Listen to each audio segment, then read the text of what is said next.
तुझं चालू शेती देवळात चाललंय काल पाळायला माझी आईला मला नवीन साडी आणली मला किती सुंदर दिसत आहे हा खूपच सुंदर दिसते पण झाली का साफसफाई झाली की गट बसत आज मग साफसफाई लवकर करायला मग तुम्ही कसला टाकलं तरी कुठे फ्लॅट आहे बघा त्या फ्लॅटामध्ये टाकला मला सांगतो ना एक नाही दोन सांगा की अहो शेजारचा फ्लॅट आहे बघा त्या फ्लॅटामध्ये माझी मुलं रोज सगळी तिकडेच तिला जातात तुम्ही संडास बांधलेलं आहे का त्यामध्ये साखर विजीनच आहे की बांधली ती संडासच्या गोळीला सावंत गोळी गेली बघा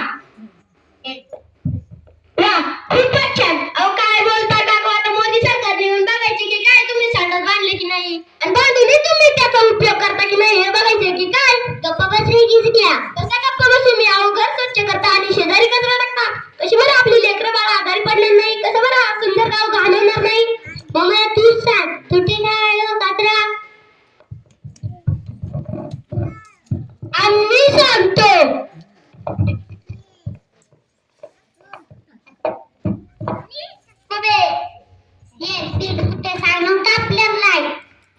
मोठे मोठे हरले हे सांगलं काय आपल्याला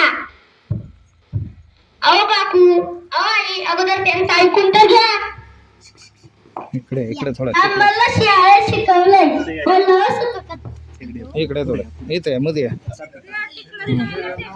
ओला सुका कचरा वेगळा करायचा आपल्या गावाच्या बाहेरचं मोठं शेत आहे ना तिथं मोठा खड्डा घ्यायचा आणि तिथे पूर्ण गावाचा कचरा टाकायचा आणि त्यामुळे काय होतं माहिती आहे का आणि त्यामुळे शेतीसाठी लागणारे कंपोस्ट तयार होते इकडे बरं थोडं इकडे इकडे काय म्हणाली कंपोस्ट तुमच्या दोघं तिथे खड्डा टाकल्यानंतर शेतीसाठी कंपोस्ट खत लागणारे कंपोस्ट खत त्याला मागते असं मला तर माहितच नसतं शपथ पाळांनो आज तुम्ही मला हे करून दिलंय की ते शाळेचीच मुलं हुशार असतात हे तुम्ही आज मला पटवून दिलंय आमच्या दोघींची मुलं तर मग गावच्या वेशिवाय जाऊ कचरा टाकली काय नाही का मग काय कचरा चालतच जाणारी की आहे नाही का आपण उद्या ग्रामपंचायतीला मग उद्या लगेच घंटा गाडी येतं घंटा गाडी म्हणजे काय घंटा गाडी म्हणजे कचरा गाडी तुला एक घंटा असतो तुम्ही देवपूजा करता पूजा पाठ करता मग तुम्हाला कसं कळणार की घंटा गाडी आली मग ती घंटा वाजवणार मग तुम्हाला करणार मग तुम्ही आपापला कचरा त्यात आणून टाकायचा मग ते घरोघरी जाऊन कचरा गोळा करणार मग त्या खड्ड्यात टाकणार असं होय मला ते माहितच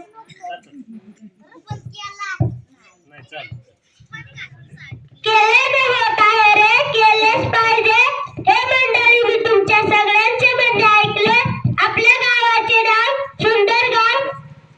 आपल्या गावाच्या नदी शेजारी महादेवाचे प्रसिद्ध मंदिर परंतु तिथे खूप घाण आहे त्यामुळे आपण सर्वांनी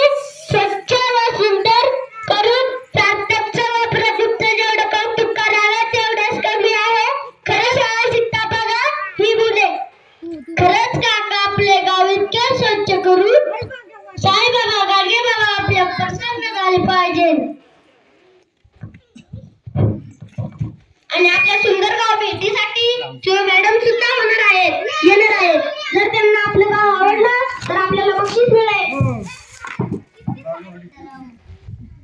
जरा झाडू पाहिजे बरं घे ना चला तर मग लागा का बघा ही सुपली का जरा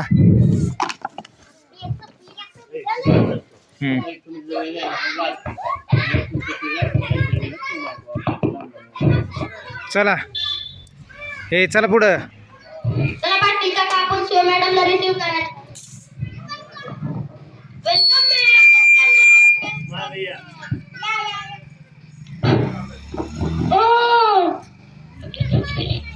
वॉट अ ब्युटिफुल विलेज मन तुझं गाव किती सुंदर आहे असं काय माईक लांब घे सगळ्यांनी स्वच्छ ठेवलं तर तारा स्वर्ग बनलाय तू राहणार नाही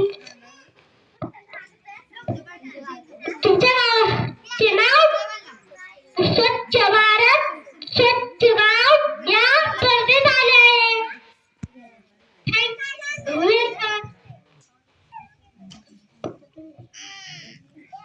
हे म्हण सोमनाथ चला जाता चला तर मग लागा कामाला. हा माईक जवळ आणून खाली आवाज तुम्हाला सांगतो जवळ यायचं ना तुमच्या जगात हा माईक तुमच्या मुलीत हा माईक ओके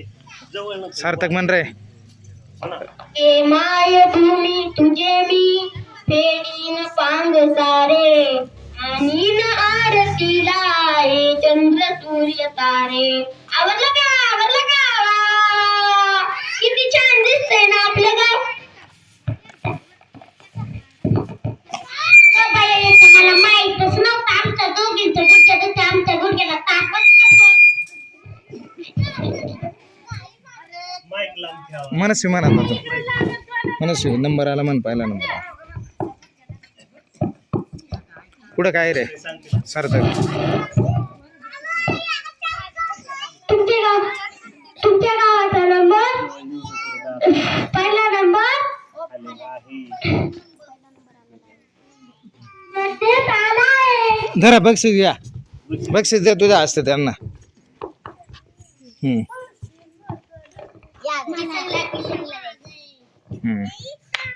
चला घ्या आता पुढं